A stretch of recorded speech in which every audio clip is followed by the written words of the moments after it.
diariamente nós vivemos e experienciamos. Então as duas questões são: temos a certeza dos nossos julgamentos relativamente a alguém? E quem pode julgar? Para me auxiliar nesta nossa reflexão, eu fui procurar saber mais no Livro dos Espíritos. E então na questão 115 do Livro dos Espíritos diz assim: Deus criou todos os espíritos simples e ignorantes, isto é, sem o conhecimento. Deu a cada um deles uma missão, com o objetivo de os esclarecer e de os fazer chegar progressivamente à perfeição, pelo conhecimento da verdade e para os aproximar dele. Ora, isto quer dizer que Deus criou-nos a todos.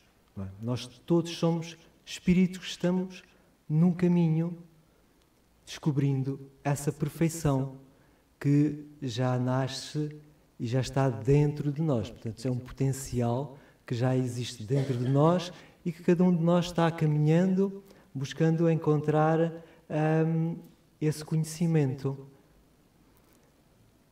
Portanto, aqui algo que é muito importante: todos somos iguais. Depois, na questão 769 do Livro dos Espíritos, diz assim: nenhuma pessoa possui faculdades completas. Através da união social, as pessoas completam-se umas às outras para assegurar o bem-estar e progredir. É por isso que, necessitando umas das outras, foram feitas para viver em sociedade e não isoladas. Nós, no nosso dia-a-dia, reparamos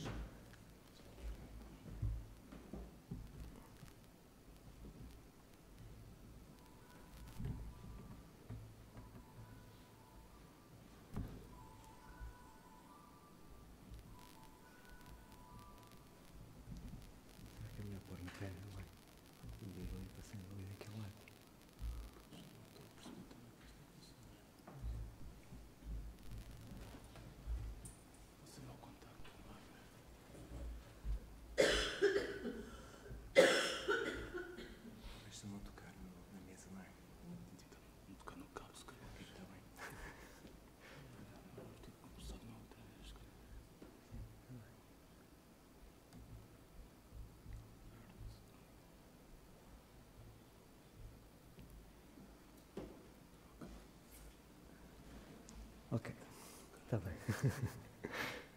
E então, isto quer dizer que todos nós que estamos aqui nesta experiência terrena, nesta nossa experiência de vida, não possuímos faculdades completas. Quer dizer, todos nós estamos aqui a aprender, todos nós temos características nas quais temos mais experiência, há outras que não temos tanta experiência, e então todos necessitamos uns dos outros para podermos viver e para podermos estar melhor. E então não vivemos isolados, vivemos em sociedade de interdependentes. Na questão 779 do Livro dos Espíritos também, diz que o ser humano desenvolve-se por si mesmo, de forma natural. Portanto, todos nós desenvolvemos-nos de forma natural, espontaneamente, estamos cá e vamos vivendo as nossas experiências. Nem todos, porém, progridem ao mesmo tempo e da mesma maneira. É então que os mais adiantados auxiliam o progresso dos outros através do contacto social. Portanto, todos nós temos algo a aprender, todos nós temos algo a ensinar, e é precisamente nesta convivência maravilhosa que temos aqui em sociedade que nós nos vamos todos desenvolvendo. Aqueles que sabem mais de determinados assuntos auxiliam aqueles que sabem menos. E então, o que nos traz esta ideia de interdependência e de cooperação entre todos os seres, entre todos nós que estamos aqui nesta experiência terrena. Então, como as nossas questões têm a ver com o julgamento, eu trago aqui também algumas definições, a definição do que é julgar. Julgar, que é decidir como juiz ou árbitro, sentenciar, formar opinião sobre algo, avaliar, achar, considerar, crer, supor, criticar, calcular, imaginar. Portanto, é uma definição muito abrangente. Julgar, cabem aqui muitas formas de estar que podemos interpretar com esta palavra de julgar. E então, voltando à primeira questão. Agora, temos a certeza dos nossos julgamentos relativamente a alguém? Eu, quando me pus a refletir acerca disto, surgiu-me uma outra questão. Será possível viver sem julgar? E a partir daí eu pensei, não, porque faz parte do nosso instinto de sobrevivência. Afinal, nós diariamente necessitamos avaliar, compreender, ter opiniões, decidirmos. E então é natural que tenhamos que julgar, tínhamos que pensar.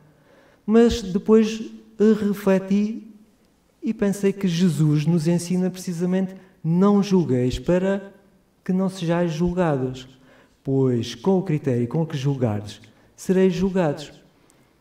E fiquei, bom, mas se Jesus diz que nós não devemos julgar, que seremos julgados, então como é que nós podemos refletir acerca disto? Então, o ato de julgar, ele pode ser analisado de formas distintas. E como nós vimos naquela definição, a definição é muito abrangente.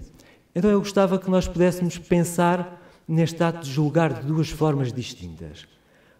A primeira delas, o julgamento moralizador, aquele que pune ou recompensa.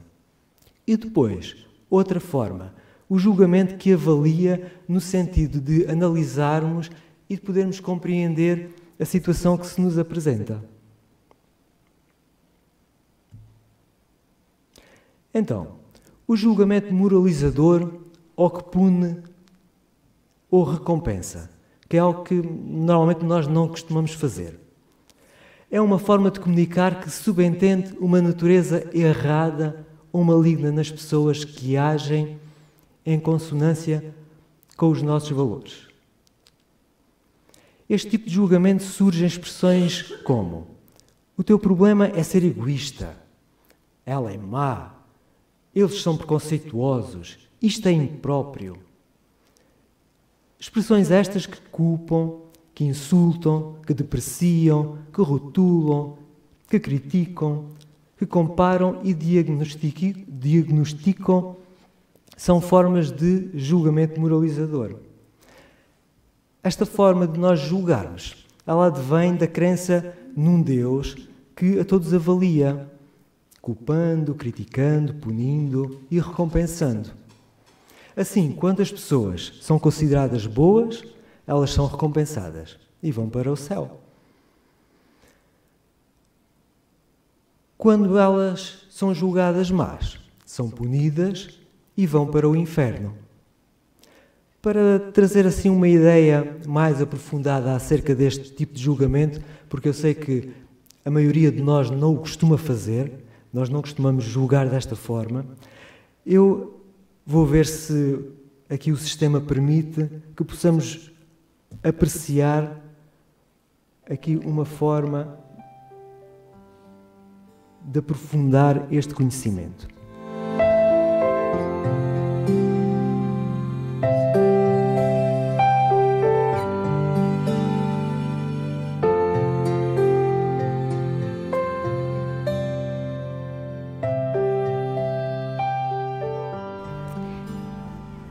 Oi, tudo bem? Oi, Isabela, prazer. Querida, o que você está fazendo aqui? Eu tô vendo esse jardim tão lindo, né? Não canso de agradecer a beleza desse lugar. Oi, irmã. Conta outra, né? Eu sei que você fugiu do umbral. Eu só não sei como é que te deixaram entrar aqui. Umbral? Não. Há muito tempo que eu só vou lá a trabalho. Você deve estar me confundindo. Tá. Se eu que sou eu tive que passar uma temporadazinha no umbral logo que eu desencarnei, Um espírito malfazejo como você ia vir direto pra cá? Uhum, tá bom. Malfazejo? Gente, quem ainda usa essa palavra? Os espíritos benfazejos. Tá, e por que você acha que eu sou malfazeja? Pelos seus trajes, né, minha irmã? O que tem minha roupa? Olha em volta. Eu não sabia que tinha exigência de roupa pra entrar aqui. Então, ter não tem, mas é que com roupa escura você imprime assim um espírito mais umbralino mesmo. Aí não se encaixa no perfil. Ah, o problema então é a cor da minha roupa. Você tá me julgando porque eu não uso a mesma paleta de cores que vocês? Não, amada, eu não tô te julgando. É que preto é do mal e branco é do bem. Quem disse? Todo mundo sabe. Não te contaram? Poxa, eu adoro preto. Ai, é que você é uma malfazejazinha. Mas a roupa para os desencarnados não é só uma construção mental? Não é o perispírito se moldando à autoimagem? Eu achei que a elevação ou não de um espírito se expressasse pela energia que emana dele, pelas suas atitudes. Aqui, pra encerrar o assunto. Preto é ausência de luz. Logo, você é um espírito sem luz. Dá o fora. Olha, mas eu acho que o preto pode ter outras interpretações. Por exemplo, a escuridão que eu vejo quando eu fecho os olhos para rezar é o preto que me traz um recolhimento, uma paz. A noite negra é tão linda e tão necessária quanto esse dia, claro, ensolarado. E as sombras escuras da árvore? Num dia de sol, nossa, é um alívio. Eu tô pensando aqui, não me lembro de nenhuma fruta de casca branca. Agora, preta, vermelha, amarela, tem muitas. E eu não acho que uma jabuticaba seja malfazeja. Amiga, nós não somos jabuticabas. Silvia, Oi! já vai começar a palestra Tá. daquele espírito das altas esferas que veio visitar a gente. Você não vem? Não, vou, claro. Eu tava só dando uma situada nessa irmãzinha infeliz aqui que tava querendo se infiltrar. Silvia, é ela, a palestrante. Ai, claro! Imagina se eu ia perder essa palestra, não é mesmo? Eu vou lá colocar o meu pretinho básico. Já volto.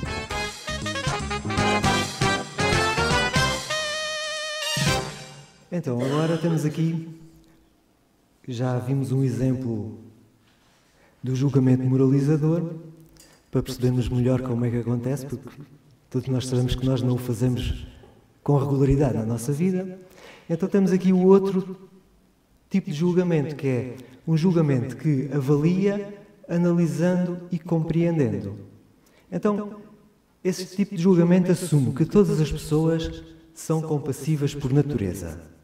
Pois, como há pouco vimos na pergunta 115 do Livro dos Espíritos, somos todos iguais e estamos caminhando e descobrindo a perfeição que já existe em nós. Então, é natural nós podermos nos considerar compassivos por natureza, bondosos por natureza, pois todos nós um dia chegaremos à perfeição. E então, aqueles que não agem de acordo com os nossos valores, quando nós julgamos, avaliando e analisando, aqueles que não agem com os nossos valores aprenderam com a cultura predominante que nos acompanha há milhares de anos e que julga de forma moralizadora. Esta forma, então, diferente,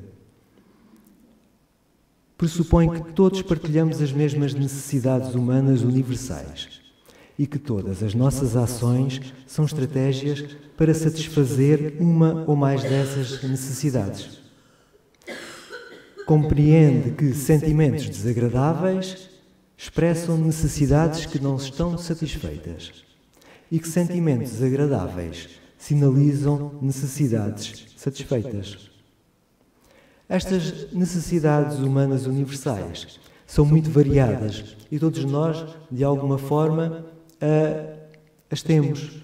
São necessidades físicas, por exemplo, de abrigo, de água, de alimento, de repouso, de movimento e exercício, de ordem espiritual, como a beleza, a harmonia, a paz, de autonomia, quando nós desejamos escolher os nossos próprios sonhos, objetivos, os valores que temos, de celebração, quando celebramos os nossos sonhos ou quando celebramos as nossas perdas, de integridade, quando desejamos poder manifestar a nossa autenticidade, autovalorizarmos, a nossa criatividade, e também de ordem social, quando no convívio com todos aqueles que nos rodeiam conseguimos a aceitação, desejamos estar conectados, ser compreendidos, poder confiar, podermos também contribuir para a vida e sentir que a vida contribui connosco, podermos sentir empatia, sermos escutados e sentirmos que há justiça. Tudo isso são necessidades humanas que todos nós, de alguma forma, vamos vivenciando, necessitando delas e quando as temos preenchidas, sentimos-nos bem. Quando essas necessidades estão em falta, quando sentimos que elas não estão na nossa vida, sentimos-nos dor, sentimos sofrimento.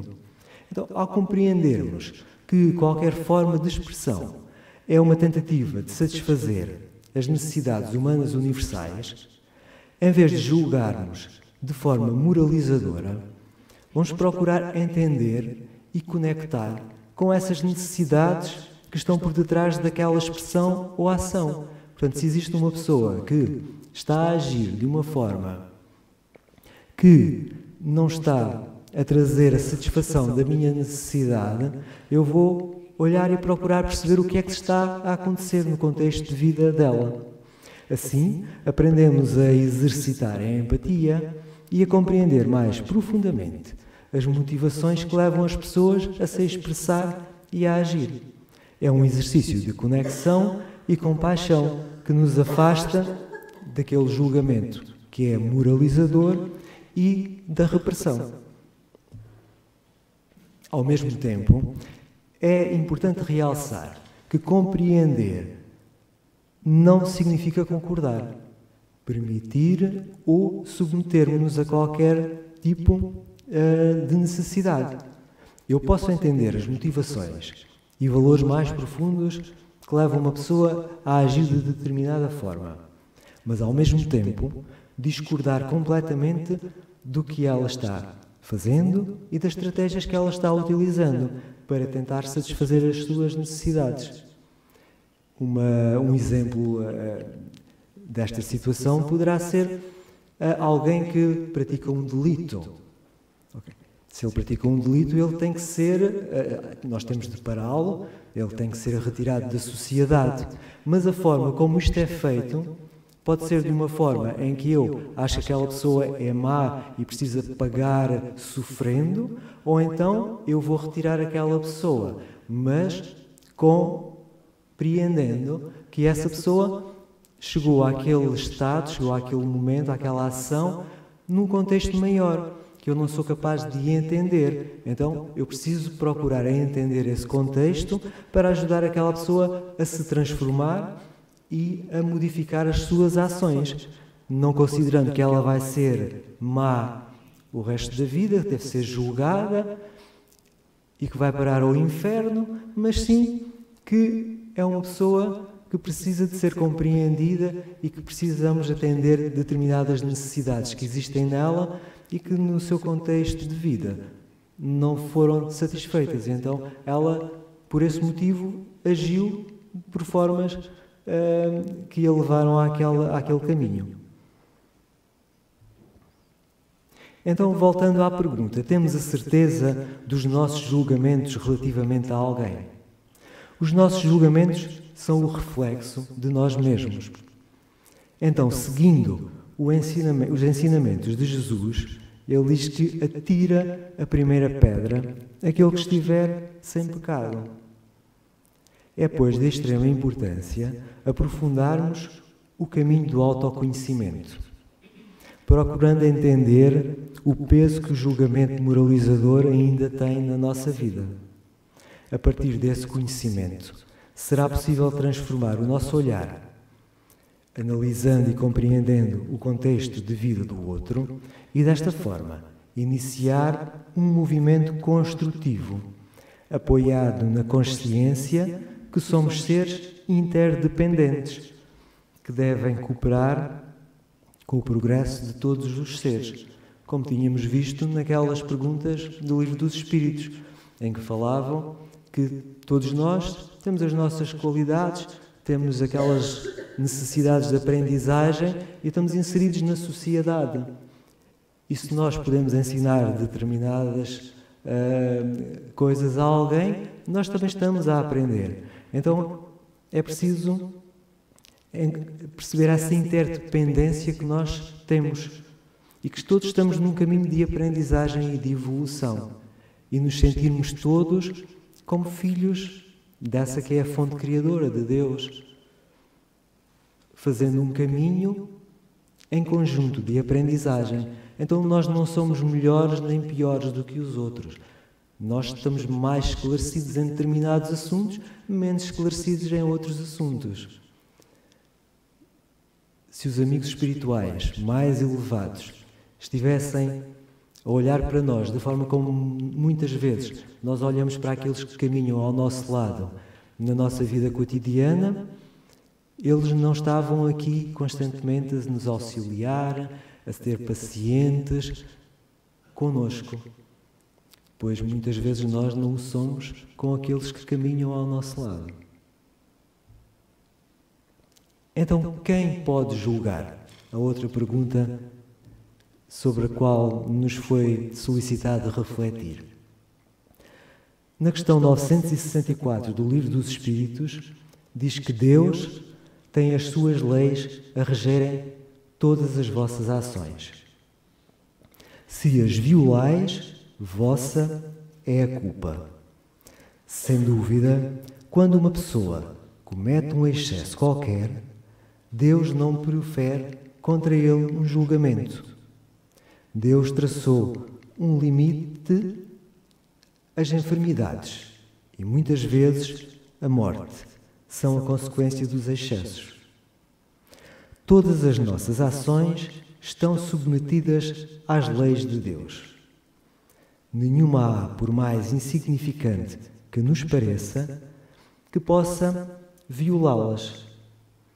Se sofremos as consequências dessa violação, só devemos queixar-nos de nós mesmos, que nos fazemos, assim, os artesãos da nossa felicidade ou da nossa infelicidade futuras. Portanto, esta questão do Livro dos Espíritos responde-nos de forma muito concreta a quem pode julgar. Nem Deus nos julga. Portanto, Deus criou leis que regem o universo. E nós, como habitantes do universo e deste planeta, estamos inseridos nessas leis. Então é a nossa vibração, são as nossas ações que vão atrair para nós os contextos, as situações que nos vão permitir vivenciar as experiências que necessitamos, segundo aquilo que está dentro de nós.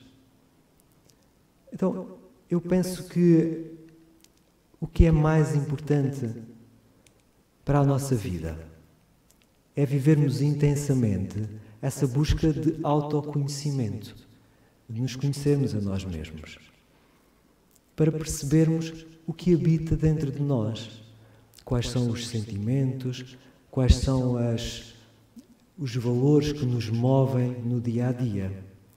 Porque ao percebermos e ao termos essa certeza daquilo que habita dentro de nós, é possível fazer esse trabalho interior. Esse trabalho que precisa de ser um trabalho diário. Diário no aspecto que todos os dias nós nos alimentamos, nós temos a nossa higiene, nós temos as nossas horas de sono, nós temos uma atividade. Ora, se todas essas ações fazem parte da nossa vida diária, qual destas ações é mais importante do que aquela de nos conhecermos a nós mesmos? Se esse conhecimento de nós mesmos vai alavancar e vai nos pôr na vibração que nos traz ou o sofrimento ou o bem-estar. Então, na minha opinião, é muito importante este refletir e este olhar para dentro de nós mesmos, para que todos os dias nós possamos, ao levantar, assim como muitas vezes temos uma agenda que nos mostra quais são as atividades que vamos realizar no nosso dia, e se essa agenda não existe de uma forma física, ela está dentro de nós, porque todos nós sabemos aquilo que vamos desempenhar no nosso dia-a-dia. Então, será talvez importante inserir também lá aqueles pontos que nos vão ajudar a ter a consciência do que é necessário trabalhar dentro de nós, para que, hora a hora, tenhamos essa vontade de pensar, de refletir.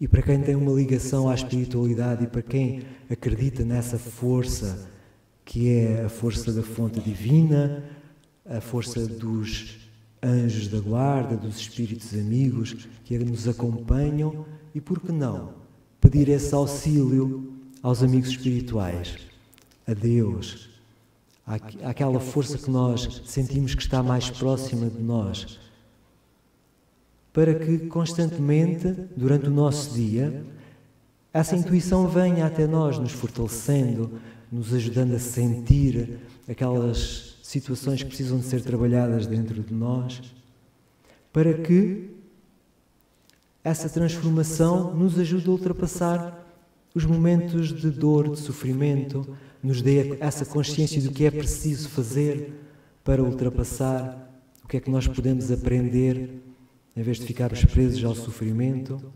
E assim percebemos que nós não estamos a ser julgados por ninguém. E também não precisamos de julgar ninguém. Porque se tivermos esta consciência de quem somos e de como experienciamos essa nossa vida interior, também vamos olhar para o outro e vamos perceber que se ele não está feliz, se ele está irritado, se ele me está a tratar mal, é porque ele está a sofrer. Porque comigo acontece o mesmo. Eu não maltrato ninguém, não vou irritar-me com ninguém. Se eu estiver bem, se eu estiver pleno de paz, feliz, alegre, a minha vida está um mar de rosas. Só que às vezes as rosas têm espinhos e eu toco lá no biquinho e au! Então, se quando eu não estou bem é porque estou a sofrer, o que é diferente com o outro que convive comigo e que cruza comigo e que é o meu mestre naquele momento, testando se aquele valor que eu alimento dentro de mim já está concretizado ou não. É essa justiça de Deus, é essa energia que atrai até mim tudo aquilo que eu necessito para me ajudar, para me impulsionar a cada vez ser melhor, a cada vez ter valores mais alinhados com o amor, com a paz, com a serenidade, com tudo aquilo que nós desejamos ter na nossa vida, mas para o qual temos de nos movimentar, porque a vida é movimento e nós podemos bem perceber isso pela própria natureza. A natureza é movimento, nada para. E nós também precisamos nos movimentar para estar nesse ritmo, porque todos nós somos natureza. Então precisamos seguir o ritmo da natureza, o ritmo do universo e nos movimentarmos, progredindo, trabalhando, crescendo e criando as condições para todos os dias podermos ser um pouquinho melhores e nos sentirmos melhor também. Obrigado pela vossa atenção. Boa noite.